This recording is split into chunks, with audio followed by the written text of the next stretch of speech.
వేములవాడ శ్రీ రాజరాజేశ్వర స్వామి క్షేత్రం దక్షిణ కాశీగా ప్రసిద్ధి చెందింది.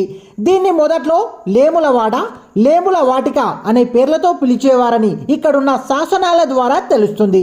రాజన్న అని నోరారా పిలుచుకునే శ్రీ రాజరాజేశ్వర స్వామి ఎంతో మహిమగల దేవుడని భక్తుల విశ్వాసం. క్షేత్ర చరిత్ర, స్థల పురాణం ప్రకారం మాలవ ప్రభు అయిన రాజరాజ నరేంద్రుడు ఈ ఆలయాన్ని నిర్మించినట్లు పౌరాణిక ఆధారాలు చెబుతున్నాయి. వేములవాడను చాళుక్య రాజులలో మొదటి రాజు వినయాదిత్య యుద్ధమల్లుడు, అతని కుమారుడు హరికేసరి, ఆ తర్వాత రెండో యుద్ధమల్లుడు వేములవాడ కేంద్రంగా రాజ్యాన్ని పరిపాలించారు. చాళుక్య రాజుల్లో చివరివాడు భద్రదేవుడి కుమారుడైన మూడో హరికేసరి అని దేవస్థానంలో ఉన్న శిలా శాసనాల ద్వారా తెలుస్తుంది.